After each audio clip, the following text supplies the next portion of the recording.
येऊ शकते real एक्सपिरियन्सची therapy आणि मग काय सगळे रोगच संपले डॉक्टरची संपली होती कर्तव्य वेळ व्यवसाय करतो माझ्या आनंदाचा दिवस असेल डॉक्टर आहे म्हणूनच जगाचं आरोग्य बिघडलं असं मला काम कारण ते रोगाचं काम करत दुसरं काहीच करत नाही आरोग्याच्या विषयी करणारे डॉक्टर खूप कमी आहेत या अर्थाने म्हणायचं 90% डॉक्टर चांगले आहेत ट्रीटमेंट देतात चांगली पण आरोग्यावर काम करणारे डॉक्टर कमी असल्यामुळे रोगांची संख्या वाढते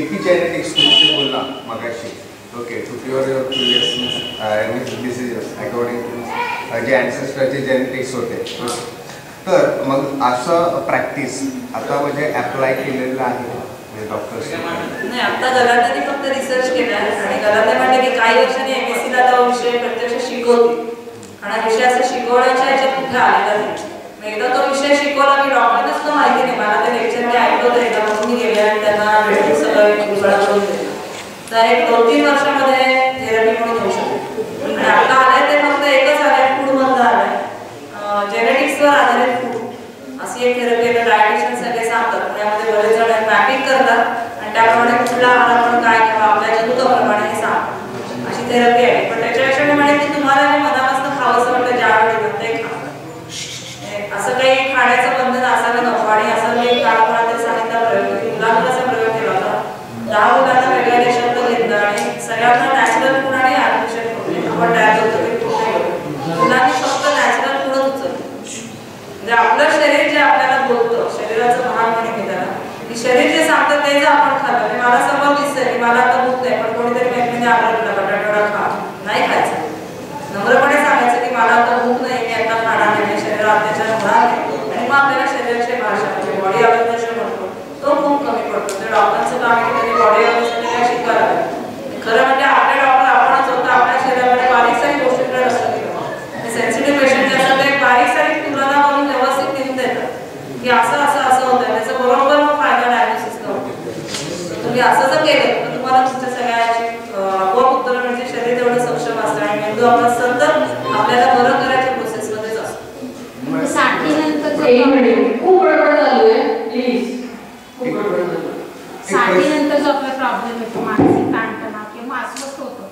मग काही सुचत नाही काय करावं काही कळत नाही अशा वेळेला काय करावं डाएट आहार व्यायाम आणि मनशांती सर्व प्रश्नांची उत्तरं ते आपल्याच नाही म्हणजे आहार नॉर्मल असतो पण खूप अस्वस्थ होतं काही सुचत नाही नॉर्मल असतो बरं का नॉर्मल असतो बऱ्याच जणांची काय करावं कळत नाही कुठं जावं कळत नाही काय बोलावं कळत नाही खूप अस्वस्थ होते 60 जास्त प्रॉब्लेम हे मी योगा करता सुद्धा मला काही बायका म्हणतात मी शिकवताना आणि हा प्रॉब्लेम मला पण येतो तर याच्यासाठी असं काय करावं वेगळं ते जरा शांत पण मिळेल आहाराची प्रॉपर तुम्ही सगळे सांगता म्हणजे या प्रश्न विचारला पेशंट कारण हे नॉर्मल आहार आहे लक्षात जेव्हा हिस्ट्री घेते डाएटची तेव्हा लक्षात 90% पेशंट माझ्याकडे आलेले सर्व चुकीचा आहार घेत असतात चुकीच्या वेळी चुकीचा आहार आणि चुकीच्या कॉम्बिनेशनमध्ये आणि चुकीच्या भांड्या सगळ्याकडे निर्लक्षची भांडी तवे निर्लक्ष काही उपयोग नाही असं जेव्हा मी सांगते ते आहार वेगळा विषय मला 2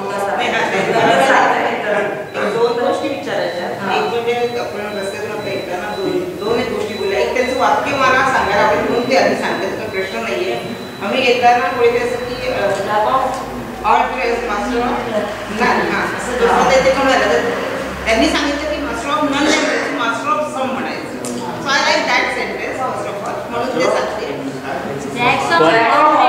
master of some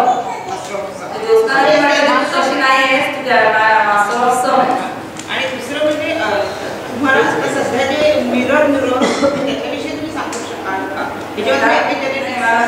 mirror neurons आता सध्या जे एपिजेनेटिक्सला लागूनच मिरर न्यूरॉन्स जे पण आता म्हणजे आपल्या आजूबाजूची जी परिस्थिती असते आणि त्याला आपण ज्या पद्धतीने रिस्पॉन्स करतो त्याचं कारण म्हणजे मी आता सगळ्या पुस्तकावर म्हणून मी करते तुम्ही एपिजेनेटिक्स म्हटला म्हणून मला ते तुम्ही सांगितलं की लोकांच्या मनात जे कॅल्शियम विषयी जे गैरसमज आहे बऱ्याच जणांमध्ये कॅल्शियम विषयीचे जे गैरसमज आहे आम्ही खाल्लं म्हणजे कॅल्शियम तर त्याच्याविषयी थोडंच सांगू शकाल का तुम्ही की जे अस्वस्थता जी असते ना सगळ्यांमध्ये त्याला बेसिक रिझन कॅल्शियमचे आणि आयर्नचे डेफिशियन्सी उदाहरणार्थ जिवंत आहे कविता कविताचा आयर्न भरपूर आहे 8 जास्त नसणार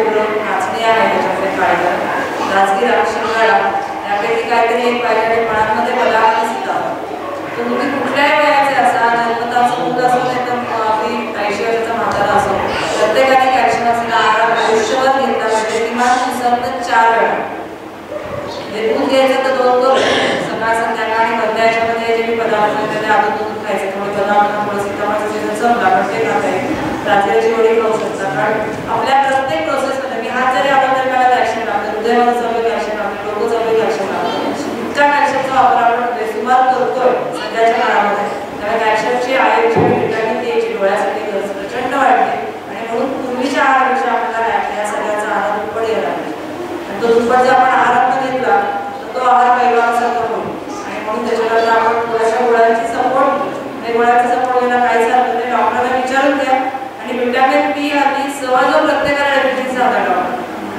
त्याचं कारण हेच आहे की मेंदूचा आतोनात वापर मेंदू शांत व्हायला आपण का काही करत नाही तो दुपारची घेत नाही की रात्रीची घेत नाही आणि काहीच करत 10 ते 6 हिचं झोप घेतली वेळच्या वेळी म्हणजे भुकेच्या वेळीचं अन्न खाल्लं सकाळी उठल्यावर आपल्याला फ्रेश वाटलं त्याचा अर्थ आपल्या आरोग्याची फुटपटी 60च्या वर नक्की प्रत्येकाने झोपायची आणि साधी फुटपटी आहे की या 3-4 प्रमाणे पोट साफ झालं पोट साफ झालं परत ते सांगतो झोप शांत लागली 10 ते 6 हीच वेळ पाहिजे 12 ते 8 2 ते 10 वगैरे चालत नाही कारण मेंदूला काम करायची त्याचा जो रिदम आहे नैविकता आहे म्हणून बायोरिदम तो विशिष्ट वेळीच असतो पण तेव्हा आपलं डोकं बंद असतं मी मला प्रश्न विचारला की जेव्हा तुमची पिट्युटरी ग्लँड किंवा पिनियल ग्लँड ऍक्टिव्ह असते तेव्हा शरीर काम करतं पिनियलचा अर्थ मराठीमध्ये स्पष्ट पुस्तकात आमच्या टेक्स्टबुकमध्ये आले तिसरा डोळाच म्हणतात त्याला तो तिसरा डोळा जेव्हा बंद असतो तेव्हा आपण गाऊ शकतो तो तिसरा डोळा जेव्हा उघडतो तेव्हा आपण झोपतो कारण तो ते सगळ्या ऍक्शन्स करतो कारण she is the master of all endocrine glands असं त्याला म्हणतात एंडोक्राइन ग्लँड म्हणजे संप्रेरक ज्याच्यामधनं जातात हार्मोन त्याच्यामध्ये बाहेर येतात अशी जी शरीरामध्ये 7-8 ग्रंथी आहे त्याच्यातली सगळ्यात राणी ग्रंथी म्हणजे पिनियल ग्लँड आणि अध्यात्माच्या भाषेमध्ये तिसरा डोळा म्हणजे ज्ञानाचं चक्षु म्हणजे आज्ञाचक्राचं जे म्हणतो आपण ते जेव्हा तुमचं शांत असतं तेव्हा तुम्ही व्यवस्थित सगळं वागू शकता पण ते जेव्हा उघडतं तर रात्री उघडतात त्याला झोप म्हणजे काळा फक्त अंधार लागतो जन्मताची बाळा आजकाल झोपत याचं तेच कारण आहे ते रोज मला सांगायला लागतं की जेव्हा तुम्ही काळा अंधार त्याला फील होईल तेव्हाच ते बाळ झोपेल खरोखर बाळ झोपतात कारण ते 9 महिने अंधारात असतं आणि एकदम तुम्ही जगमगात लाईट लावतात त्याला झोप येत नाही बऱ्याच लोकांचं निद्राशाचं कारण तेच असतं की दिवा लावून झोपतात तर पिनियन काम करतच राहते तिने इनिबिटीला करायला पाहिजे पण मग तिचं काम तिला करायचं तर ती नुसती सरप्राईज राहते म्हणजे तिचं दडपणाखाली राहते ती जेव्हा उघडते तेव्हा तुम्हाला अंधारच लागतो तेव्हा ती काम करते आणि त्याच्यामध्ये मेलॅटोनिन नावाचं एक द्रव्य असतं आणि ते आपल्या झोपेचं निधन करतं त्यामुळे झोप ज्या माणसाला चांगली ते आपण म्हणतो लवकर निजे लवकर झोपे त्याला ज्ञान आरोग्य संपत्ती भेटते शब्दशः अर्थ करा हे इपिजेनेटिक सांगतो मी सांगत नाही कलांचे वाक्य हे सगळं इपी सिद्ध केलेलं आहे लवकर निजे लवकर उठे त्याला ज्ञान आरोग्य संपत्ती भेटते त्याचं कारण केवळ हे सकाळी पोट साफ पाहिजे वेळच्या वेळी भूक लागायला पाहिजे आणि दिवसभर आनंदी आणि फ्रेश वाटलं पाहिजे याचा अर्थ आरोग्य चांगलं आहे पण ते आपल्या आपण ठरवायचं 80 मार्क म्हणजे खूपच छान 60 तरी पाहिजे बरेचसे लोक 35 ते 40 पर्यंत रेल्वे पेशंट पण आणि डॉक्टर्स पण डॉक्टरचं आहे की तुम्हाला धक्कादायक बातमीचा केला एच पी केलेलं डॉक्टरचं कोणाचं एच पी डॉक्टरचं मार्क नसतं माझं आहे सुदैवाने कमी आहार तसं घेते पण 11च्या खाली एच पी असे खूप डॉक्टर्स आणि म्हणून माझं म्हणणं की डॉक्टरला तसं सांगायचा अधिकार नाही आरोग्य सल्लागारांना सांगायचा अधिकार आहे म्हणजे स्वतःचं आरोग्य चांगलं तर याच्यावर आपण एका वेगळं बघू पाहतो कारण हे अनेंडिंग आहे आणि मी आठवड्यात सहज बोलू शकते मला प्रॉब्लेम नसतो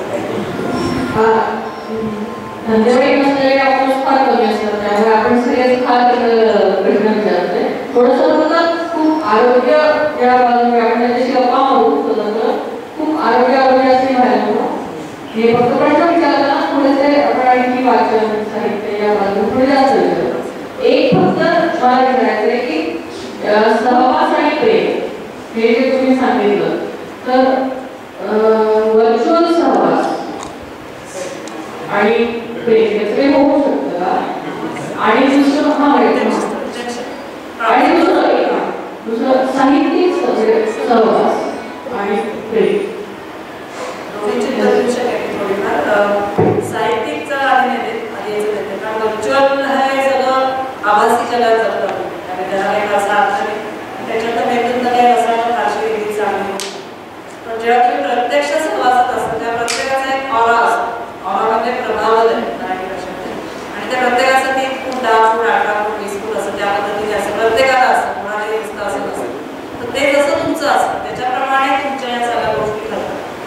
तुमच्या वारामध्ये जर माणसं आली तर आपण साध्या बसने प्रवास करतो तर एखाद्या माणसाचं आपण अंग चोरून बसतो विशेष बाहेर की नाही बरोबर आहे म्हणजे तो काही वाईट नसतो त्यांनी काही केलेलं नसतं तरी आपण अंग चोरून का बसतो कारण इंट्युशनली आपल्याला वाटतं की नाही याचा वाला आपला जमत नाही म्हणजे आम्ही तुझं फक्त उलगडा करते की का असं होतं तर असं जर असेल तर भरपूर असेल तर होणार नाही पण प्रत्यक्ष शारीरिक सवलत म्हणजे असं एक कथाच असलेली विद्यार्थी म्हणते की शारीरिक कधीच आमचे संबंध आले नाही पण तरी आम्हाला एकमेकांचा सहवास वाढायचा आणि आतोनात प्रेम होतं की त्याला लोकांनी शेवटी मान्यता दिली ती बायको नसताना सुद्धा तर फक्त फिजिकल संवाद त्यांचा होता फिजिकल नाही सॉरी मेंटल संवाद होता आणि तो असं म्हणायचा की तिच्या मनात अशा बरीच उदाहरणं जगामध्ये अमेरिकेत आणि युरोपमध्ये सगळीकडे एक 25 तास 24 तास 21 वर्ष नवरा बायकोचा एकत्र राहिले तर त्यांना त्यांच्या मनातलं काहीही न बोलता आपोआप करू शकतो कसं कळतं तर हेच तर त्या ऑरा चेक व्यवस्थित होतो तुमचे वेवलेन्थ जुळतात आणि तुम्हाला आपोआप उत्तर मिळतं प्रत्यक्ष तुमचा सहवासच पाहिजे बरं तुम्ही एकमेकांशी बोलू नका पण सहवास पाहिजे बायको तिथे स्वयंपाकात काम करते नवरा टीव्ही बघतोय पण थोडासा अटेंटिव्ह त्यांनी जर केला की काय करते कसं करते तरी सुद्धा तो सहवासच होऊ शकतो त्याच्याकरता आम्ही सतत सारखं एकमेकांच्या शेजारी बसायला पाहिजे असं तो आला तेवढा करू शकतो दुसरा तुझ्या प्रश्नाचं उत्तर साहित्यिक म्हणण्याचं ते मगाशी मी सांगितलं की तुम्ही जेव्हा एखादं साहित्य महाभारत संबंधित कारण ते खूप वेळ वाचलं प्रत्येक वेळी मला वेगळं कळत जातं माझं वय पण वाटतं माझा बायोलॉजी बदलत असतो माझी मॅच्युरिटी बदलत असेल आणि माझ्या कॉन्शियसनेसची लेवल बदलत असते तर जेव्हा तुमची जाणीवेची लेवल व्यासाच्या पातळीला जाईल तेव्हा तुम्ही व्यासाने काय म्हणतात खडाखड करू शकतो ती पोचत नाही म्हणून आपण नावाला असं तसं म्हणतो तर माझा प्रयत्न असा राहील की आपण त्या पातळीला पोचण्यापर्यंत मीच लिहिलंय पुस्तक असं जेव्हा मला वाटेल तेव्हा मी त्या पातळीला पोचलेली असेल तेव्हा तुम्हाला वाचकाचा लेखकाचा सगळा एकत्रित आनंद जो मिळतो तो होलिस्टिक आहे आणि अशी काही पुस्तकं खरंच आपल्याला सगळ्यांना अशी वाचते आठवतं की हा हे पुस्तक काय मीच लिहिलंय मी असं कित्येक वेळा म्हणते वर्षाचं लिखाण मी वाचलं कारण मला तेच कसं लिहितो हा कारण मला तो अनुभव आलेला असतो आणि तो माझ्या मेंदूमध्ये नक्षी म्हणून त्याची ती फिक्स असते त्याचे काय डिझाईन असतं आणि सिनॉप्सिस असतात एकाला 1000 संदेश एकाला 500 संदेश एकाला 10,000 संदेश ती जी नक्षी काय बनते मेंदूमध्ये ती माझी सतत बदलत जाते एका वेळी ती नक्षी जर ओशोच्या नक्षीला मॅच झाली तर तो ते शब्द वापरतो तेच मी वापरतो आणि त्या पातळीला आपल्याला सर्व कलांच्या साहित्याच्या जीवनाच्या की म्हणजे शेतकरी पण अचीव करू शकतो आणि एखादा साहित्यिक वाङ्मयकार सुद्धा अचीव करू शकतो त्याच्यामध्ये काही नवल नाही चमत्कार कोणीच नाही तुम्ही त्या पातळीला पोहोचायला पाहिजे म्हणून वारंवार वाचायचं खानाची कथा नुसती एकदा ऐकून मला भागलं झालं ते पुस्तक शोधणार ते वाचणार आणि मग मला ते कळत करायचे मला दुसरी गोष्ट सांगायची वाटते दिवा मुखर्जी नावाचा एक चांगले लेखक होऊन गेले त्यांची कथा सुद्धा अशीच आहे नुसतं मी नाव सांगते तुम्ही नंतर वाचा एक दिवस कळण्याचा मला 3 दिवस असे अनुभवायला मिळाले 1 दिवस नाही तर असं आपण सगळं घेऊन जातो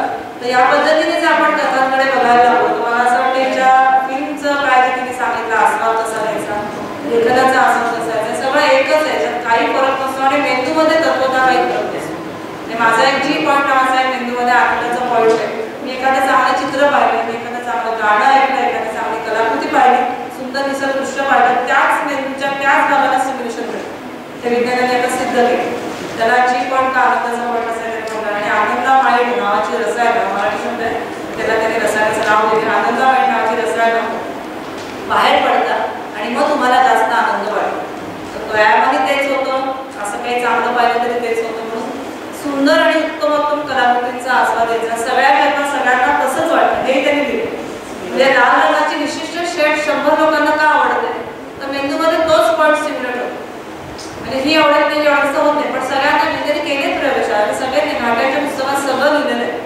आजपर्यंत जगामध्ये जे जे काही प्रयोग या विषयीचे झाले त्यांनी बरंच लिहून दिले घाट्यांचे आपले उपकार आहेत त्यांनी बरंचसं साहित्य आणलं आणि सगळे संशोधकांचे सगळे रिपोर्ट्स आपल्यापर्यंत व्यवस्थित मराठी भाषेत समजतील अशी कुठेही क्लिष्टता नाही मला जे नॉलेज माझ्या सायन्सने दिलं नाही पण फिजिओलॉजीमध्ये इतकं नाही शिकलं म्हणजे आता मी नव्याने फिजिओलॉजी पुस्तक लिहिलं तर परत वाचणार आहे पण माझं आत्ताचं जे आपल्याला आहे ते कदाचित मी चांगल्या पद्धतीने शिकवू शकतो प्रत्येकाने माझा अजिबात सायन्स आवडणे असं नाही मेडिकल सायन्स आहे मेडिकल सायन्स आवड असेल पण फिजिओलॉजी अनाटॉमी आणि आमच्या साध्या साध्या गोष्टी आहेत त्या सगळ्यांना कळण्यासारख्या आहे आणि आचरणात आणण्याला नक्कीच आहे त्याच्याकरता एक सगळी पुस्तकं मी काय सांगते जनुक कशाशी खातात अवश्य वाचा त्याच्यामध्ये हा सगळ्याचा पूर्ण दिलेला आहे उज्ज्वला दळवीचं पुस्तक आहे मुंबईचे मला वाटतं आणि DNA बोलवोचे हे पुस्तक चांगलं आहे कारण सगळ्याचा संबंध शेवटी DNA असतोच असतो त्यामुळे या सगळ्याचं आपल्याला कसं बदलतं DNA बदलता येतात का बदलता येतात जीच बदलतात त्या नक्कीच येतात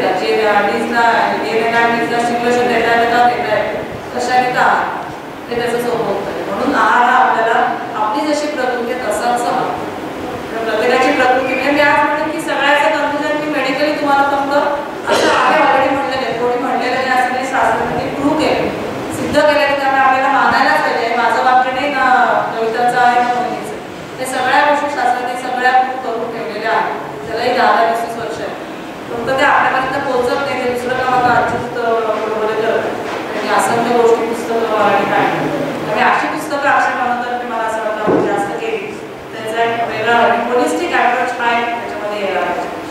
सगळं जर एकच आहे बरोबर आहे, पण ते कसं आहे हे सांगायला आता जे थोडीशी मांडणी मला करता आली आणि स्फूर्त मांडणी तयारी करून आम्ही करत आहे. पण अशा पद्धतीने जर केलं तर मला असं वाटतं फारसा प्रॉब्लेम नाही राहणार. आणि हेच आजच्या उद्याचं दुसरं हसून म्हणते की असं नाही बाबा वड्या कसं वागू नका, असं वागू म्हटलं तर लोक ऐकत नाहीत, पण ते नुसतं वाचलं ना की तुम्हाला कळतं हां बरोबर. आणि तो अनुभव प्रत्येकाला येतो, कोणाला येणार नाही असं काही त्याला चमत्कार म्हणत नाही. विज्ञानामध्ये सायन्स थिओ फिलॉसॉफी असं त्याचं एक सायन्स आहे, त्याच्यामध्ये सगळ्याची उत्तर मिळेल. प्रश्नाला एक विचारत फक्त एक मत मांडतोय नंतर भेटणार जनरल बोलायचं होतं असं काही. पण बोल नाही मॅडमला असं म्हणायचं होतं की कधी काय करायचं कळत नाही, असा गोंधळ होतो. माझं असं माझ्या बुद्धीनं मतेनुसार मी सांगतोय की माणसाने सतत कशात ना कशात स्वतःला गुंतवावं, त्यातून आपल्याला काहीतरी मिळत असतं पॉझिटिव्ह गोष्टींमध्ये गुंतवावं आणि मग त्यातून जो ॲडवाइस मिळतो आपल्याला ती एक प्रेरणा म्हणजे वेगळी अशी. तर आता तुम्ही टेक्निकल गोष्टी खूप छान सांगली का, तर आपण आपल्या मेंदू आणि मनाला सतत कौशल्य देत राहिलो तर आपली इम्युनिटी पॉवर वाढते आणि बऱ्याचशा आजार दूर होतो असं मला वाटतं. एकच बोल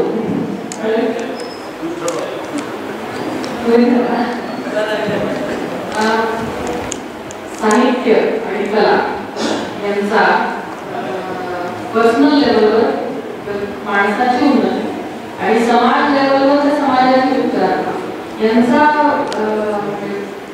जैविक वाढवणे सगळ्यात कसं आधी मानवापासून आपण उपलब्ध झालं त्याच्यामध्ये सगळा उघडा केलेला आहे.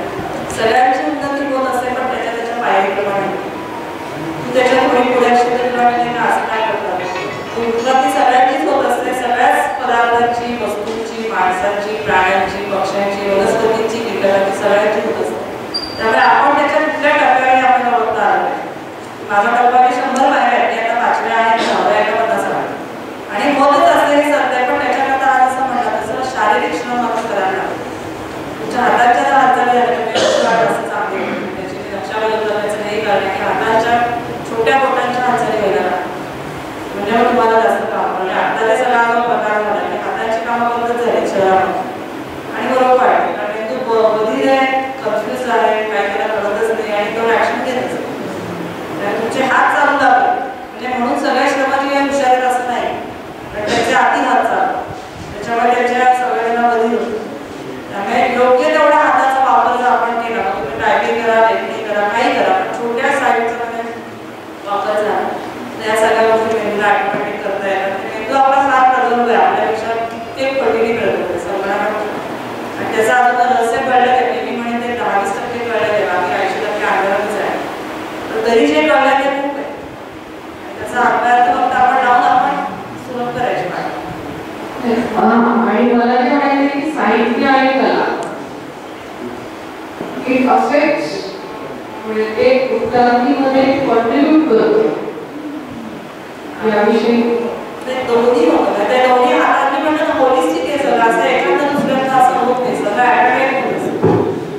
साहित्य पण कला पण तुम्हाला कलेनं साहित्य मिळतं साहित्यानं कला मिळते आणि आपलं आयुष्य मिळत होतं असं वेगळं काम मला तरी नाही करता यायचं म्हणजे असं जगलं पाहिजे असं विज्ञान सांगतं होलिस्टिक करायला पाहिजे. आता बघ पाहिजे डायलॉग नाही आला निश्चित आणि आपण सध्या आता दुर्दैवी निर्मिती विभाग करतो आणि आपण मार्गदर्शन खूप करतो. मी असं म्हणेन एका दुसऱ्या संदर्भात जीन टेलरचं एक पुस्तक आहे माय एक्सपिरियन्स ऑफ ट्रूथ असं आहे. त्याच्यामध्ये मी म्हणते की मी उजव्या मेंदूच्या जगले तेव्हा मला छान झालं आणि डाव्या मेंदूने आपण जगतो ते आपलं सध्या डाव्या मेंदू डॉमिनन्सी जगतो आपण उजव्या मेंदू डॉमिनन्सी जगायला लागलो की आयुष्य आणखी सुरू होतो. उजवा मेंदू कसा स्टिम्युलेट करायचा आहे नंतर सांगेन. आता जीन टेलर म्हणून आहे डॉक्टर जीन टेलर नेताच आहे अनुवाद निगमन रेल्वे मला त्यांचा चांगला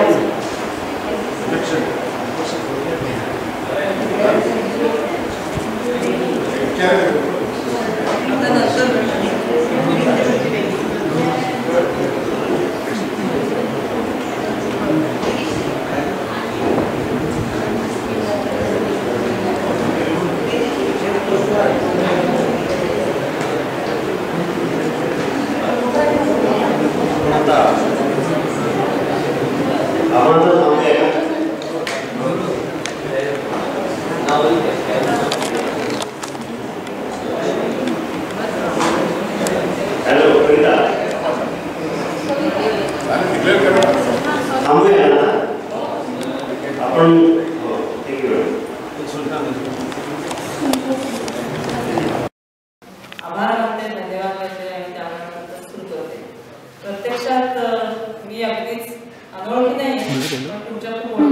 कारण मला सहज महाराष्ट्र टाइम्समध्ये मी जाहिरात असते. साहित्य संमेलनाचा माझा एकच अनुभव होता आणि तो अत्यंत वाईट होता. तर म्हणून आता त्याच्यापेक्षा काही चांगलं मिळत असेल तर नव्हतं राहतो. आणि मी अभिजित सोनवणेला फोन केला, पार्थिंगचा राहणार आहे म्हणून त्याला केला. म्हणजे मॅडम बिंदास आहे, काही प्रॉब्लेम नाही. मला अनेक गोष्टी फॉर्मॅलिटीज असते आणि माझा स्वभाव कसा काय कळते आणि असं वाटलं की काय मी तुमच्याकडेच आहे. त्यामुळे याच्यापुढे बोलायचं झालं तर आजकाल तर ते समव्याने मला सांगितलं त्यामुळे जैविक सत्य हा विषय मला मांडला. मला असं वाटतं की प्रत्येक गोष्टी मागे काहीतरी मेंदूचा इतिहास, मेंदूची जडणघडण, जे आज थिओसॉफी किंवा टेक्निकल शब्द आहे.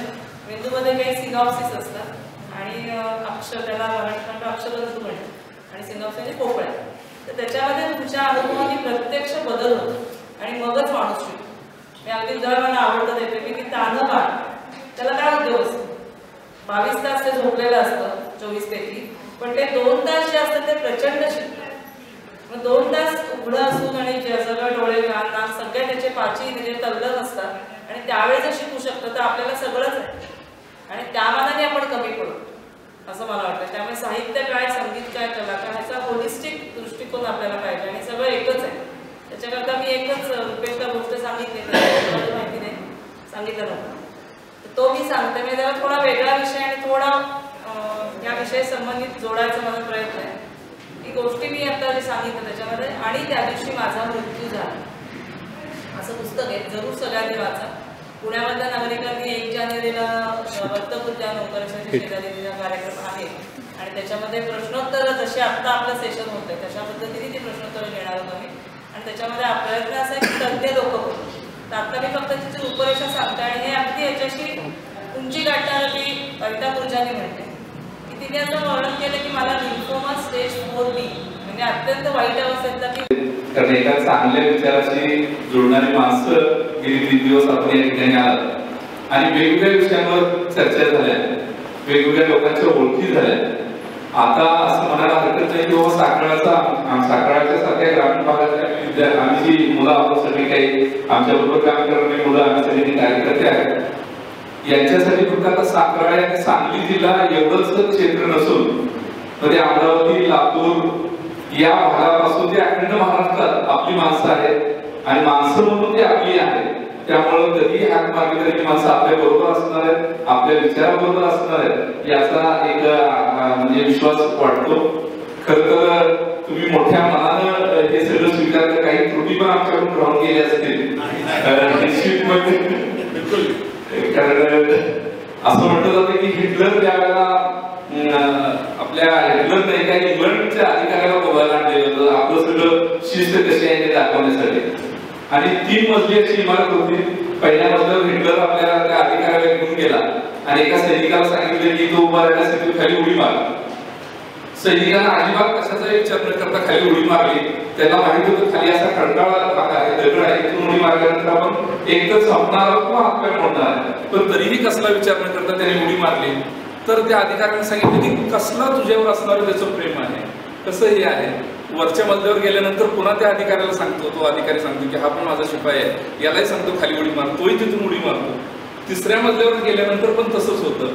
त्यावेळेला तो इंग्लंडचा अधिकारी त्या शिपायाला धरतो, त्याला म्हणतो अरे मूर्ख आहेस का म्हटला, तू या माणसावर प्रेम करतोस माहिती आहे, पण इथनं उडी मारून तू मरणार आहेस, आपण का मरतोय हे तरी किमान त्याला विचार की हे सगळं का मारायला लागलाय, कसलं प्रेम तू त्याच्यावर दाखवतोस. त्यावेळेला तो शिपाई म्हणतो की साहेब म्हणला या माणसाच्या सहवासात राहण्यापेक्षा मेलेलो बरं.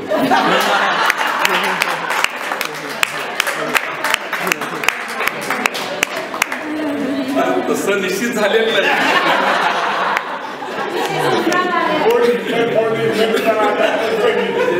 कधी एकदा इकडं जातोय असं निश्चित तुम्हाला वाटलेलं असतं, पण ज्या काही त्रुटी असतील आमचा पहिलाच प्रयत्न मॅडम सांगायला हरकत नाही. म्हणजे आम्ही 3-4 जे आहेत ते किमान या सामाजिक साहित्यिक पेशी जोडलेलं आहे. पण जेवण करणारे आमचे लोक जे काय आहेत त्यांना हे काय चाललंय हे पण माहिती नाही, आपण हे कशासाठी करतोय हे पण माहित नाही. पण माझ्यावर जबाबदारी पडलेली आहे. माझ्या गावात माझ्या संस्थेत बाहेरचे लोक आलेले आहेत आणि त्यांच्यासाठी मी हे करतोय. खरं तर त्यांचा आभार मानायला या विचारासाठी जुळतोय, आम्ही एकमेकांसाठी हे करतोय, पण ते आपण हे का करतोय हे पण माहीत नसताना ते ओळख करणं हा त्यांनी आमच्यावर दाखवलेला विश्वास आहे, या वाचन चळवळीवर दाखवलेला विश्वास आहे. आणि त्या अर्थानं जरी काही जर कमी त्रुटी राहिल्या असतील त्या माझ्या व्यक्तिगत असतील, माझ्या सगळ्या टीमनं जे काय केले ते तुम्ही आभार जे व्यक्त केले ते खरं तर त्यांच्यासाठी असणार आहे. आणि इथून पुढे नेहमी आम्ही आमचा हा जो ग्रुप आहे तो आपल्यासोबत राहील अशी अपेक्षा व्यक्त करतो. आणि पुन्हा एकदा आपल्या सर्वांचं आपल्या सर्वांच्या प्रती धन्यवाद व्यक्त करतो. आणि मी जर परवानगी असेल मी एक आताच डिक्लेअर करतो की अक्षर मानूची साखरा शाखा सुरू झाली आहे. अक्षर मानवाचे सदस्य सर्व अक्षर मानवाच्या सदस्यांना असा एक प्रत्येकाने उत्तर द्यायचं प्रामाणिक कुठं जसं आपण नाव सांगतो तसं 2016 या वर्षामध्ये मी वाचलेलं पुस्तकाचं नाव, पुस्तक वाचलं असेल तर वाचलं म्हणून सांगा, नाही वाचलं असेल तर ते नाही म्हणून सांगितलं तेच चालेल, कारण का नाही म्हणून सांगितलं तर निदान पुढच्या वर्षी तरी वाचतं हा प्रकार विचार. तर असं एक आहे, तर मान्य असेल तर मग आपण करूच. तसं नाव सांगतो आपण स्वतःचं नाव सांगायचं आणि मी 2016 साली मी काय कुठलं पुस्तक वाचलं हे सांगायचं, तसं सांगायचं पुढच्या वर्षी वाचलं सांगायचं. मंजूर आहे का सगळ्यांना? हो, यस यस. त्यामुळे दुसरं काय वाटतंय सध्या काय सुरू आहे ते कळेल. हा म्हणजे थोडंसं आता हा एक ही सूचना झाली. दुसरी सूचना अशी, अक्षर मानवची आपली प्रकाशनं 50% सवलतीत उपलब्ध आहे. ज्यांना ज्यांना घ्यायचे त्यांनी घ्यावे. 50% तुम्हाला इथे मिळतात, नाही तर पुण्यात जाऊन घ्यावं लागतं. परत दुसरं, वृंदा मॅडम नंतर आपलं सेशन म्हणजे आपलं समारोपाचं होणार आहे. त्यानंतर फक्त फोटो सेशन वगैरे होईल, ग्रुप फोटो घ्यायचे आणि जेवणाला जायचं आहे. जेवणानंतर आपण संमेलन आपलं संपलं म्हणजे आता मॅडमच्या सेशननंतर संमेलन संपलं असं पुढे येतं. ओके, मॅडमच्या नंतर संमेलन संपलं असं तर फक्त एकच मिनिटाचं हे होतं सांगायचं होतं मला. त्या मुलाने विचारलेला फार मस्त प्रश्न होता, त्याला तुम्ही उत्तर दिलं नाही आणि मला उत्तर पण द्यायचं नाही. जे मला पटलेलं ते सांगायचं होतं. त्याच्यामध्ये गेली 2 वर्ष मी शेती संबंधित त्या विषयावरती काम करतोय आज मी करतोय. प्रश्न खूप महत्त्वाचा आहे आणि तो आपल्या साहित्याशी निगडीत आहे. तर आत्तापर्यंत आपण जे बघितलं साहित्यामध्ये तर शेतीची हिरवळ बघितली की तुम्ही एखादा चित्रपट बघा किंवा एखादं साहित्य बघा, त्या साहित्यामध्ये त्या चित्रपटामध्ये नेहमी शेतीची हिरवळ दाखवली की असं बाग किंवा मळा किंवा त्या मळ्यात लागणारे हिरो हिरोईन किंवा जे काय असेल असतं. पण सध्याचं वास्तव खरंच एवढं भयान आहे. गेले मी 6 महिने महाराष्ट्रावर फिरलो पण मात्र उन्हाळ्यामध्ये, तर आत्तापर्यंत साहित्यामध्ये शेतीचं वास्तव मानणारं लिखाण नाही आहे. कोणी असं येऊन ठामपणे सांगा एखादं दुसरं पुस्तक अपवाद म्हणून सांगू नका, कोणीही सांगावं किंवा शेती विषयाचं वास्तव मांडलेलं पुस्तकात आहे तर नाही आहे. हे वास्तव आहे तर कुणीही मांडलेलं नाही. जे मांडले हिरोळच मांडले, पाटलाचा पाडा, पाटलाची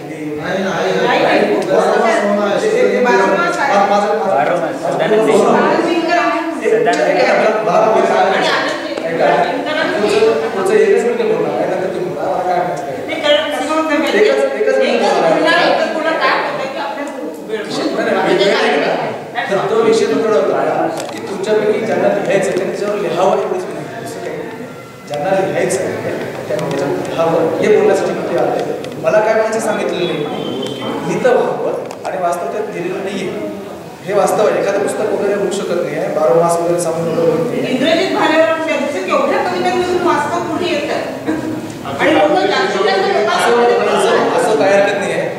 माझं एक मत होतं, मांडलं मी त्याच्यावरती काम केलं, कारण 5.5 लाख शेतकऱ्यांनी आत्महत्या केलेल्या आहेत, त्यातलं वास्तव आहे. आणि आता शेतीमध्ये सर्वात जास्त वाईट परिस्थिती आहे. 5.5 लाख आकडेवारीचे सांगतो. मला काय वाटतं साहित्यावर बोलू, साहित्य आपण चर्चा करू, कारण ना नाही साहित्य लिहावं असं अपेक्षित आहे. त्यांना वेळ कमी पडायला नको, त्यांना भरपूर वेळ मिळावा. मॅडम तुम्ही वाटेल त्या विषयावर वाटेल त्या विषयावर वाटेल तेवढं वाटेल ते बोलू नका.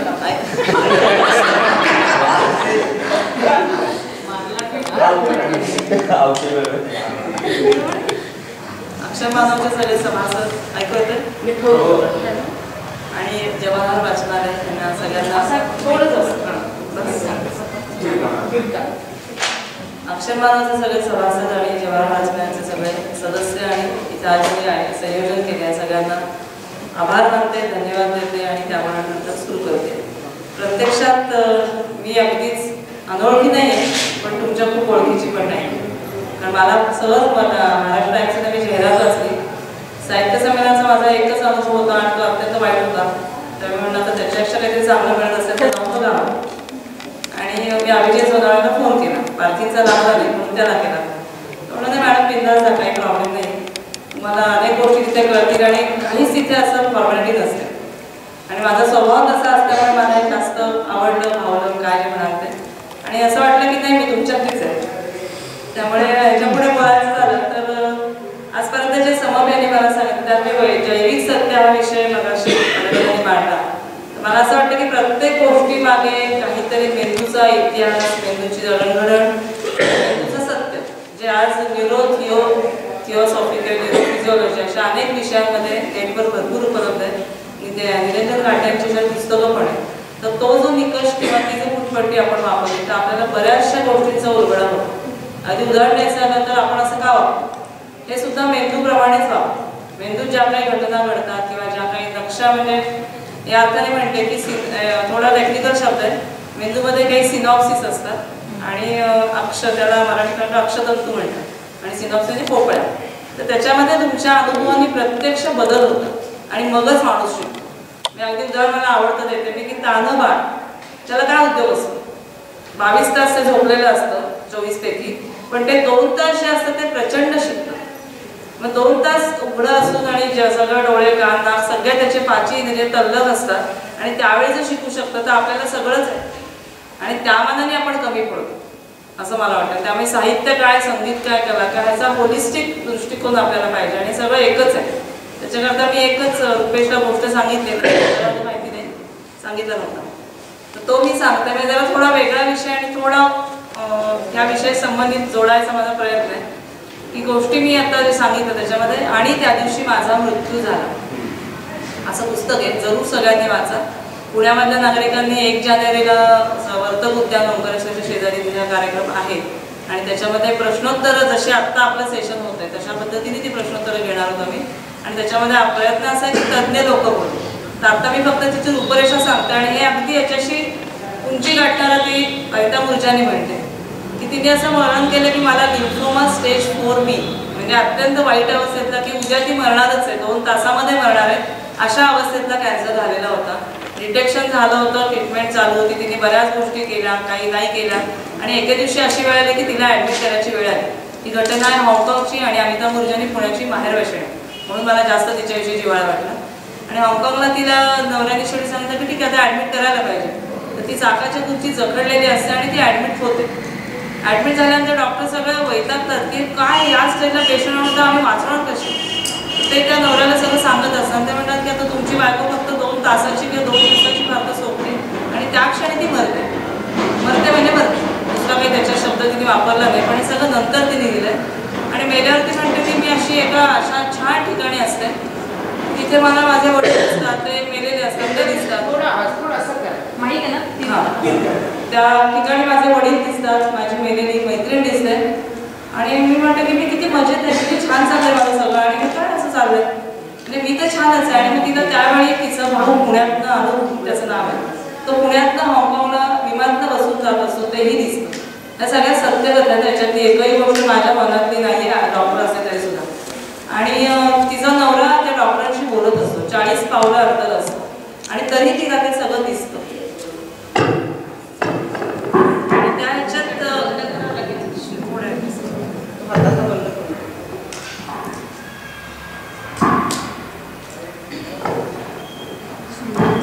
त्या अवस्थेत येत नाही, थोडं उंची वाटतं, थोडा हाईट देतात.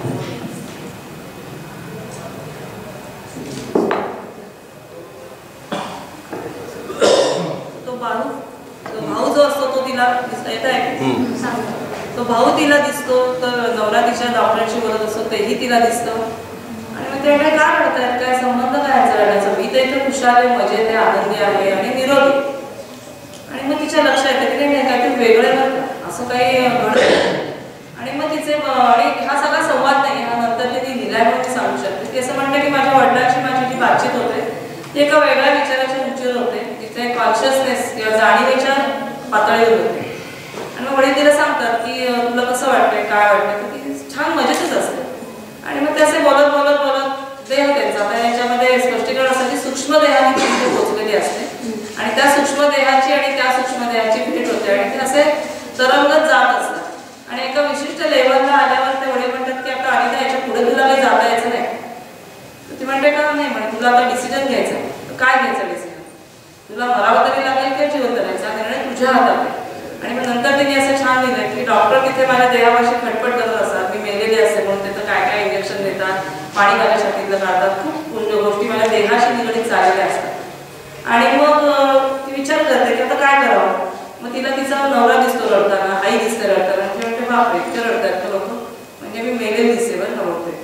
आणि मग ती वडिलांना म्हणते नको इथे छान वाटते, माझं इथं 50 पाऊंड वजन इतका जर्जर देह, मला नाही जायचं आता पृथ्वीवर. वडील म्हणतात निर्णय तुझा आहे, तू ठरव. मग तिला एका क्षणात असं दिसतं की हाच तिचा जो डॅनी नावाचा नवरा आहे, डॅनी दुर्जनी, तो तिचा 7 जन्माचा सोबती असतो. असं एक तिने लिहिले बरं का. मला कृपया याच्यावर प्रश्न विचारू नका.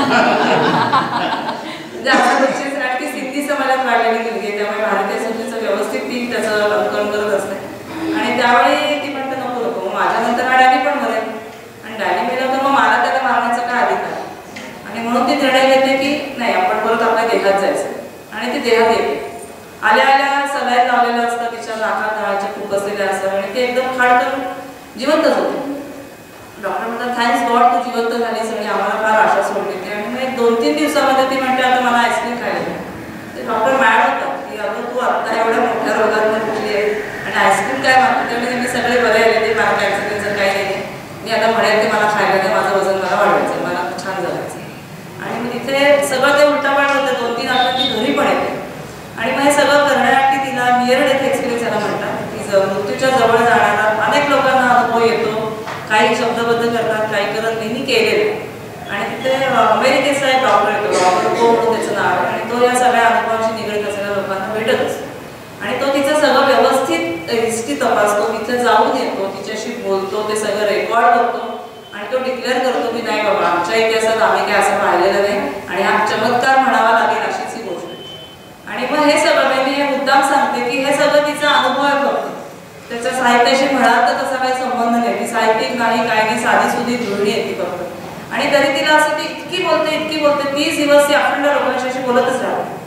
आणि लोक म्हणतात आणि त्या सगळं ठीक आहे पण तू लिहून काढ, ह्या लोकांपर्यंत पोहोचायला पाहिजे ना, असं कुठे ऐकलेलं नाही. आणि तुझ्या लोकांना सांग की ते जागतिक पातळीवर जायला पाहिजे. आणि मग ती सांगते, त्याच्यावर लिहिते. आणि तिला एक वे हाऊस होणार माहिती आहे, हे हाऊस नावाची एक मलाट्य प्रकाशन संस्था आहे. तिच्या वेड डायर नावाच्या एका माणसाचा फोन येतो की तुझ्या सगळ्या त्या युट्यूबला तू टाकलेल्या त्याच्या कॅसेट आणि सगळ्या माझ्याकडे आहेत आणि माझ्या कार्यक्रमात तू बोलावस.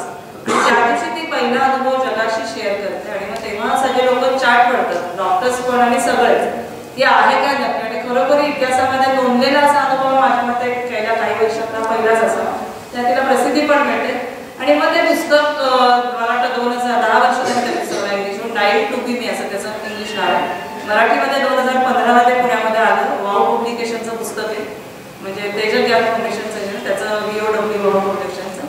आणि त्याला ती आली ती ओपनिंगला आत्ताच्या 2015च्या. तिला तेव्हा फार प्रश्न लोकांनी विचारले, सगळ्याची तिने समर्पक उत्तरं दिली. पण मला सांगायचा मुद्दा असा की अभिव्यक्त व्हावं इतका तो उच्च पातळीचा अनुभव तिने अत्यंत सोप्या शब्दात आणि सगळ्यांना सहज समजेल असं लिहिलं. मग त्यात तिने स्पष्ट म्हणते की स्वर्ग ही अवस्था असते. स्वर्ग म्हणजे रंभा, हे माझं वडील आहे की रंभा मेनका उर्वशी असं काही नसतं. आणि स्वर्ग ही जाणीवेची एक पातळी असते.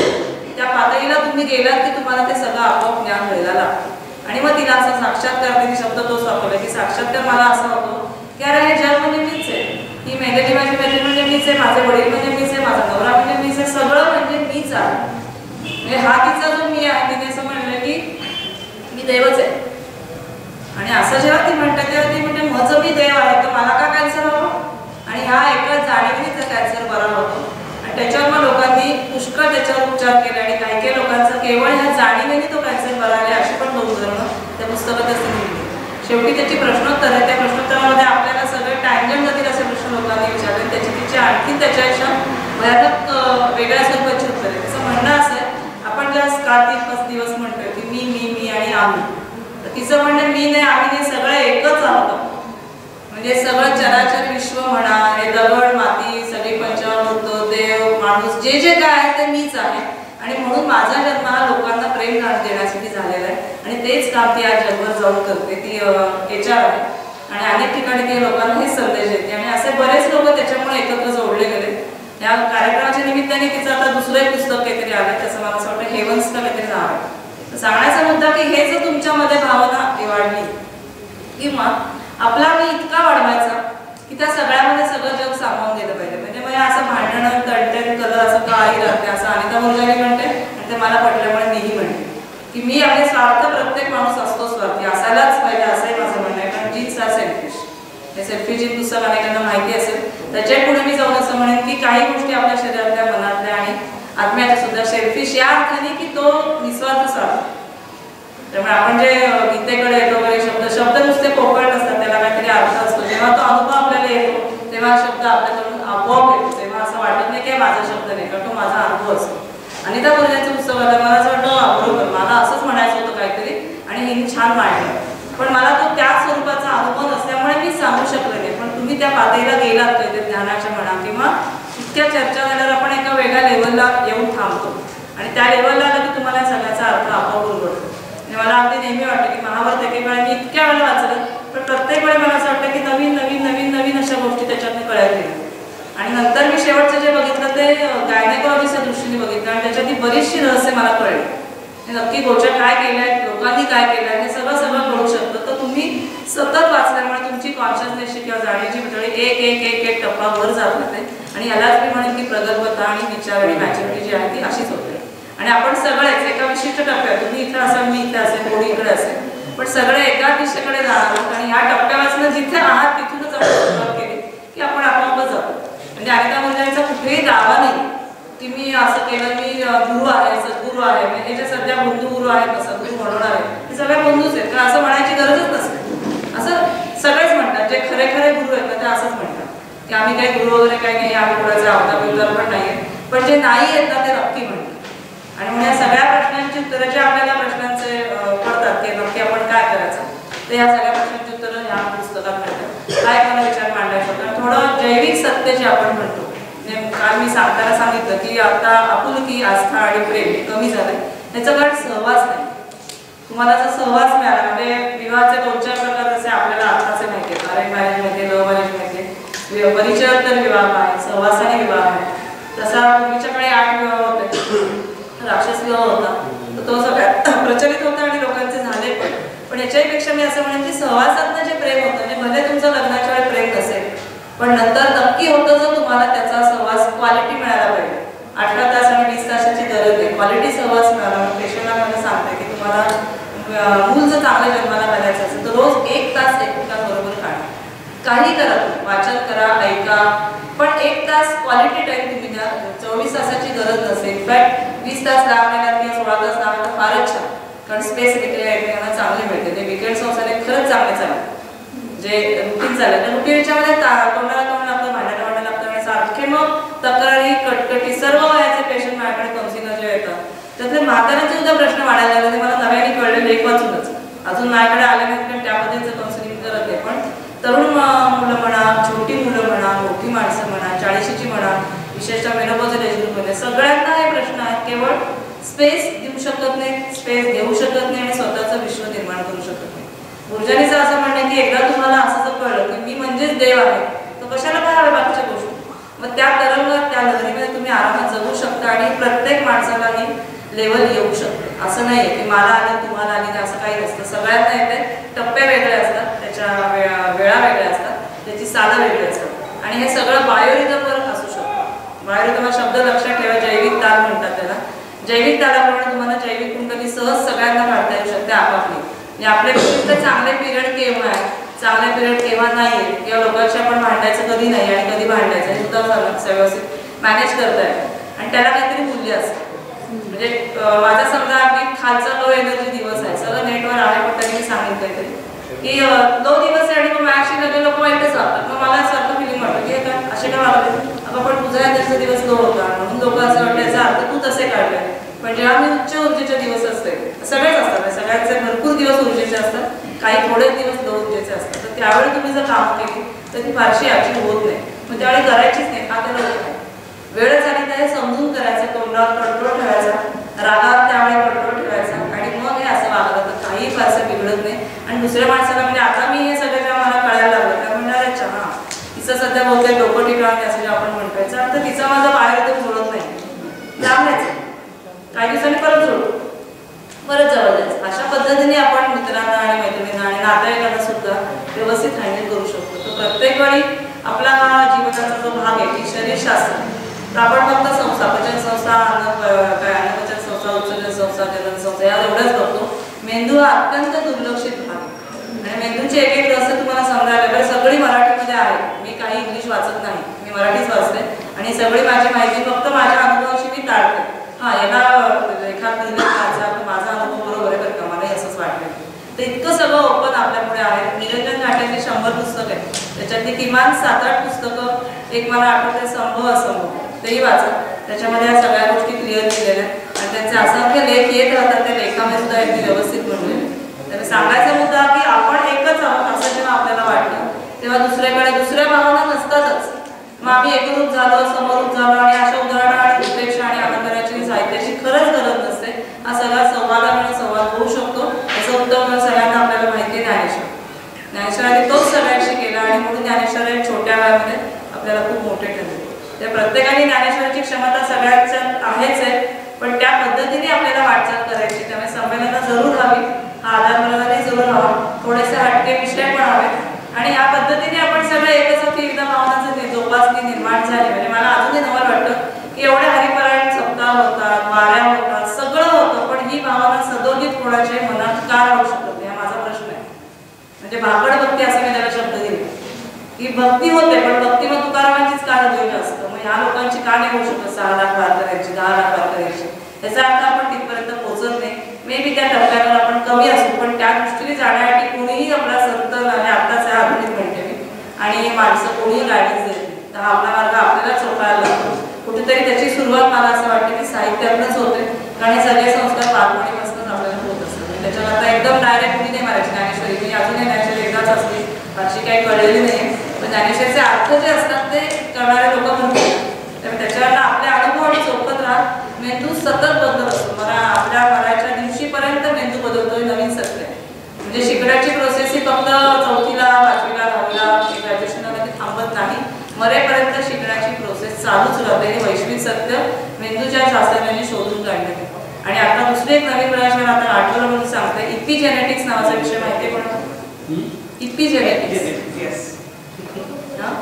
इपिजेनेटिक्सचा अर्थ बियॉन्ड जेनेटिक्स.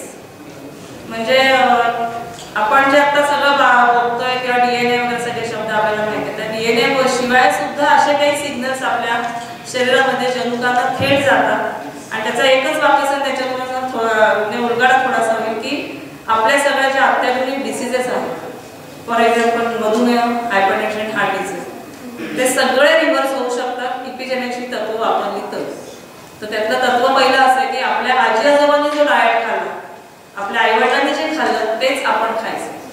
म्हणजे मग आपलं सगळं शरीर आहे त्या जनुकांनी तसं बनतं आणि तुम्हाला सगळे 100% विज्ञान म्हणते, मी नाही म्हणत, विज्ञान म्हणते की सगळे 100% तुम्ही सगळं रिव्हर्स करू शकता. तुम्ही तो डाएट आचार जीवनशैली म्हणत नाही, फक्त डाएट आणि त्या पद्धतीने तुम्ही जर जगायला लागला तर ते सगळं रिव्हर्सिबल होऊ शकतं. हे सांगणारं जे शास्त्र आहे जे आता एक 10 वर्ष झाली या शास्त्राला जातं ते उघडकीस आलेलं आहे आणि बरेचसे आपले प्राचीन म्हणजे आयुर्वेदाने नाही मी सांगते फारसं, पण ते सगळे जुळत आहेत आडावी. पूर्वीच्या काळी जे काही म्हणलं होतं की अमुक खाला की तमुक होतं, तमुक खाला की डमुक होतं, हे सगळं आज इपिजेनेटिक्स सिद्ध करत आहे. पुण्यामध्ये आयझर नावाची संस्था आहे, तिथे संजीव गलांदे म्हणून डॉक्टर आहेत, रिसर्च ऑफिसर, आणि त्यांचे 2 शिष्य हे सगळे याच्या टेस्ट करतात. त्यांचा असं म्हणजे आक्षेपाला मुद्दा मला तिथे त्यांनी मला अशी ऑफर दिली की सगळे विविध क्षेत्रातले लोक जर आपण एकत्र आलो आणि असे समज गैरसमज काय तुम्ही वाटतं ते सांगा, आम्ही सगळे टेस्ट करून शोधून करू, असं त्यांचं मला आवाहन होतं. त्याला मी होकार दिला, इथून मला नक्की 4 मंडळी मिळतील, तुमची नावं मी त्यात ॲड करेन आणि याच्याप्रमाणे रिसर्च चालू आहे. म्हणजे ही प्रोसेस जी आहे ती आपली वाढण्याची मरेपर्यंत आणि माझा तर पुनर्जन्म आहे, पण आहे त्या बोलण्याने म्हणते विश्वासाला हरकत नाही, कारण सत्य अनुभव असे बहुतेक लोकांचे आहेत. त्यामुळे पुढच्या जन्मात आपली नेहमी प्रगती होऊ शकते. त्यामुळे इथेच थांबायचं नाही, किंवा इथेच सुरुवात करायची असं मला जास्त सांगायचं वाटतं. दुसरा विषय बोलायचं वाटतं तर ही पुस्तकच आहे. म्हणजे मी अशी पुस्तकाशिवाय नाही जगू शकत. म्हणजे त्यामुळे माझ्या कुठल्याही गोष्टीमध्ये पुस्तक, वाक्य, वाचन, साहित्य सगळं येणारच आहे. आणि गमतीची गोष्ट सांगते की मी MDच्या परीक्षेला जेव्हा होते तेव्हा मला खूप कंटाळा येतो. तेव्हा TV नव्हता माझ्याकडे.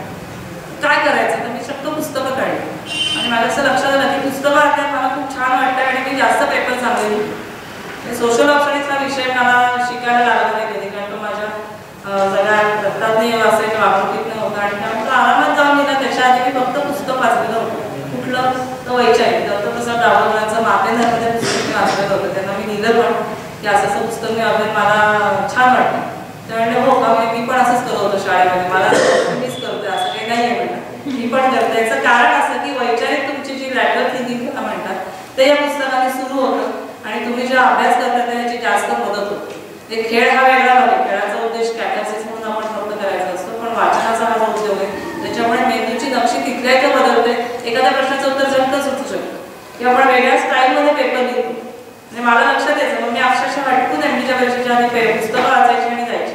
अभ्यास काही करायचं नसतं, पण किती वर्ष मी केला अभ्यासाला गळतीने. खूप वर्ष मी अभ्यास करत होते. DGO झाले, MD झाले, PhDच्या परीक्षा दिल्या. त्याच्यात अभ्यास झालेला होता, फक्त मांडणी मला करता यायची नाही म्हणून कदाचित मार्क पडायचे नाही. शेवटच्या ह्याच्यामध्ये मला छान पडले विदाऊट काही फारसे अभ्यास नव्हतं. तर पुस्तकही कधीच सोडायची नसतं असं मला त्यावेळी कळलं. आजही मी डॉक्टर आहे, पण काउन्सिलिंग करताना लक्षात येतं की पुस्तकातली भाषा मी वापरत नाही, पण पुस्तकं वाचल्यामुळे माझी भाषा समृद्ध झाली. त्याच्यामुळे काउन्सिलिंग मी उत्तम करू शकते. लोकांबरोबर मला हेच म्हणायचं होतं, पण मॅडम तुम्हीच सांगितलं, मला नाही सुचलं. त्याचं कारण पुस्तक, ते शब्द म्हणा, हे भाषा म्हणा, हे बोलण्याची स्टाईल म्हणा, हे सगळं पुस्तकानेच मला दिलं. कुठल्या पुस्तकानं असं नेमकं नाही सांगू शकणार, कारण खूप वाचन केलं मी. माझं बालपण आणि अतिशय छान शाळेमध्ये गेलो. त्या शाळेतली एक गोष्ट आवर्जून सांगण्यासाठी मला की तिथे लायब्ररी होती. प्राथमिक शाळा नाही, मराठी शाळा पुण्यातली, आणि तिथे प्राथमिक शाळेला लायब्ररी होती, लायब्ररी, आणि भरपूर पुस्तकं होती. त्यांच्या परिकथा, बिरबल, अकबर आणि सगळे भाषण सगळ्या त्या 3री-4थीच्या वयात वाचली. अतिशय छान गोल खुर्च्या होत्या, वेगळी एवढीच होती लायब्ररी, आणि त्या खुर्च्यांवर बसायला मिळावं म्हणून आमची भांडणं झाली. तिथपासून आम्हाला शाळेने गोडी लावली. मराठी भाषा सुधारली, त्यामुळे चांगली घडली. पुढच्या शाळेमध्ये अकॅडमी शाळेमध्ये मोहिनी आहे माझ्या शाळेची, तिथे पुस्तकं प्रचंड होती. आणि कामाला वाचनालयाला मला मदत करायला म्हणून त्या बाई बोलायच्या, पण शाळेच्या बरोबर समोर होते. त्यामुळे तेव्हा आमिषच होतं की तू सगळी कपाट आवडून दे, त्याच्यामध्ये 2 पुस्तकं घेऊन द्यायची. आणि अक्षरशः त्यावेळेला जी सोपी होती पुस्तकं ती सगळी मी वाचून काढली. शाळा सोडल्यानंतर सुद्धा थोडे वेळ मला लायब्ररीत पुस्तकं घरी द्यायच्या, वैद्यबाई द्यायच्या. म्हणजे हा शाळा संपली तरी माझी पुस्तकाची काही वर्गणी किंवा न भरता सुद्धा झालं. महाराष्ट्र साहित्य परिषदेचा मला एक चांगला अनुभव आला. ते गेली 25 वर्ष मी त्याची मेंबर आहे आणि सांगेल ती पुस्तकं ते घेऊ शकतात अशी सध्या त्यांची अवस्था बरी. यावर्षीची कार्यकारिणी बदलली त्याच्यावर. तर मी असा पुस्तकाचा संबंध कोणी सोडू नका असं मी नाही म्हणणार, पण जास्त धरला तर तुम्हाला आयुष्य खूप चांगलं आणि सुलभ आणि सुकर होतं आणि फारसे प्रश्न राहत नाहीत. कारण अनेक प्रश्नांची उत्तर तुमच्या पुस्तकात मिळू शकतात. आणि पुस्तक वाचून झालं की डॉक्टरला थोडीशी मदत चांगली होते. तुम्ही हे वाचलं का, ठीक आहे, आता तुम्ही हे वाचू नका, तुम्ही हे वाचा. विशेषतः नेटकऱ्यांना मला सांगायचं की नेटवर वाचून तुम्ही फारसं ज्ञानात भर नाही पडत, माहिती मिळते, पण अनुभव आणि माहिती याचा उत्तर म्हणजे ज्ञान. सरदेसाईंनी अशी एक छान व्याख्या केली बरोबर ज्ञानेश्वर गणपतीमध्ये की जेव्हा अनुभव येतो आणि माहिती येते, माहिती सगळ्यांना असते, पण जेव्हा अनुभव येतो तेव्हा त्याचं ज्ञानात रूपांतर होतं आणि तेच खरं असतं, तेच टिकतं. मी लेखन, साहित्य आणि वाचण्यासाठी भेद नक्की करते.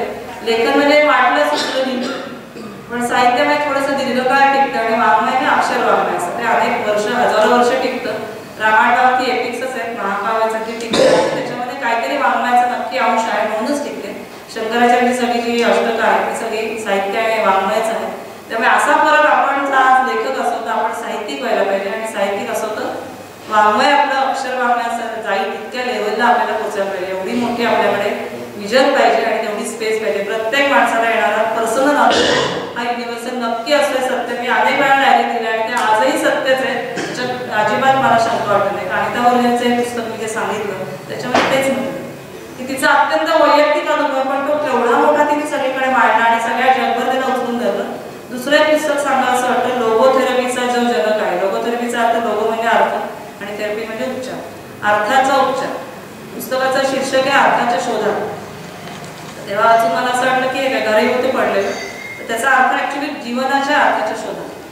तर हे वाचा, मी जास्त सांगणार नाही. तर त्या माणसाने आता हिटलर वगैरे विषय खूप झाले म्हणून मला सांगा असं वाटलं की हिटलरच्या छळ छावणीमध्ये सहन केलेलं एक ज्यू व्यक्तिमत्व आहे, त्याचं नाव डॉक्टर विक्टर फ्रँकल. आणि त्यांनी ती जी काय छळ छावणी सोसली 2.5 वर्ष भयानक हाल आहेत ते वाचणे, मला रडू येईल इतके ते हाल आहेत सगळ्यातच आहे. आणि त्या हालानंतर त्यांनी झपाटल्यासारखं 9 दिवसात ते पुस्तक लिहिले आणि 100 कोटी त्याच्या प्रती छापल्या. मला पुस्तके आत्ता मिळाले. 97 साली त्यांनी निवडणुकीची यात्रा संपवलेली, पण मला 20 वर्षांनी ते पुस्तक ऑलमोस्ट आता झालं. आणि त्यात त्यांनी असं म्हटलं की त्याचा एकही नातं जिवंत नव्हतं आणि एवढं सगळं करून त्याला जीवनाचा अर्थ म्हणजे काय हे सापडायचं त्यांनी मदत केली आणि लोकांना त्याची मदत केली की नक्की काय आहे बाबा, जीवनाचा अर्थ म्हणजे काय असतो, आपण का जगतो, कशासाठी जगतो आणि काय आपल्याला नक्की करायचं हे त्यांनी खूप लोकांना सांगितलं. त्याची एक गमतीची गोष्ट त्यांनी अशी दिली आहे की एकदा वर्कशॉप चालू होता, त्यांनी मुलांना विचारलं तुम्हाला काय वाटतं जीवनाविषयी लिहा आणि तुमच्या जीवनाचा अर्थ काय तुम्ही लिहा. सगळ्यांनी लिहिलं आणि सांगितलं उत्तर. तो म्हणला माझ्या जीवनाचा अर्थ काय आहे. एका मुलाने छान उत्तर दिलं की लोकांना जीवनाचा अर्थ समजून सांगणे आणि तुमच्या जीवनाचा अर्थ. आणि त्यांनी त्या निष्ठेने 50 वर्ष हे व्रत चालवलं आणि अतिशय सुखाने तो माणूस जगला. एकटा होता पण त्यांनी अनेक लोकांना चालना दिली. 15 ते 20 पुस्तकं त्याची प्रसिद्ध झाली. मी फक्त एकच वाचले, पुण्यामध्ये मेहता पब्लिकेशनचं पुस्तक आहे, अनुवाद मला वाटतं विजया बापट त्यांचा अनुवाद आहे. ते बाई पण इथे नसतात, त्यांच्याशी मी कॉन्टॅक्ट करायचा प्रयत्न करते पण त्या नाही. आणि हे पुस्तक आम्ही रेडिओच्या आमच्या कार्यक्रमात घेतलं. तो कार्यक्रम बहुतेक सोमवारी असेल उद्या असं वाटतं, असं मला अंदाज नाही कारण कळलेलं नाही. तर अशी जी पुस्तकं आहेत की ज्याच्यामुळे आपल्याला विचारात परिवर्तन होतं. मी इतकं वाचते, बऱ्यापैकी वाचते नाही पण बऱ्यापैकी, तरी सुद्धा मला अजून असं वाटतं की नाही या पुस्तकात आपल्याला मिळू शकतं. आणि तिथे मग आपल्याला मधमाशीसारखी उपमा द्यावीशी वाटते की आपण मधमाशीसारखं असावं, त्यातला सेन्स फक्त घ्यायचा, बाकीचं सोडून द्यायचं. मगाशी यांनी कार्पेटरची उपमा दिली, सेन्स घ्यायचा, बाकीची आपल्याला गरज नाही फुलाची, पाकळ्याची आणि हिरव्या रंगाची, पण त्यातलं जे नेक्टर आहे, अमृत, ते जर आपण घेतलं तर मला असं वाटतं की आपले जीवन तसं होईल, सोन्यासारखं होईल, चांदीसारखं नको आहे आपल्याला, सोन्यासारखं आणि अमृतासारखं. तुम्ही एवढं शांतपणे ऐकून घेतलं मला जरा मजा वाटली की असं काही विचार गंभीर बोलते का, पण विषय तसा आहे आणि थोडंसं मला असं वाटतं की त्याला जीवन द्यायला पाहिजे म्हणून हे जाणीवपूर्वक बोलले, पण सरळ नव्हतं की नक्की काय बोलायचं कारण मी समोर सांगितलं होतं. शंका तुम्हाला असतील तर आणि त्यावरून त्यांचं पुस्तक वाचा, तिचं इंटरव्ह्यू आहे त्याच्यावर. बाकी आज हा सगळा समारंभ खरंच छान झाला, विशेषतः जेवणाची व्यवस्था. कारण कुमारमध्ये मी सांगितलं सगळ्यांना की अतिशय अतिरेक झाला जेवणाचा. इथे खूप छान जेवण होतं, साधं होतं, लोकल होतं, त्याचा जास्त आनंद. आणि डॉक्टर म्हणून मला नक्कीच की वेळेवर मिळालं. वाटेल त्याला वेळेवर होतं तुम्हाला 4 काय 5 काय चालूच होतं सगळं. छोट्या लोकांचा ग्रुप असला की खूप फायदा होतो आणि याचं क्वालिटी शिक्षण मिळतं जे मोठ्या संमेलनात कधीच होत नाही. त्यामुळे वारंवार येणं आणि जे दर्जेदार आहेत आणि ज्यांना खरंच हवे तेच लोक आहेत. मजा मारायला हौशे 900-900पैकी हौशे येत नाही आणि म्हणून हे संमेलन जास्तीत जास्त यशस्वी आहे. म्हणूनच मी आलेले आणि मला असं वाटतं की तू जाताना मी बऱ्याच गोष्टी आणि मैत्रिणी करून जाईल. धन्यवाद.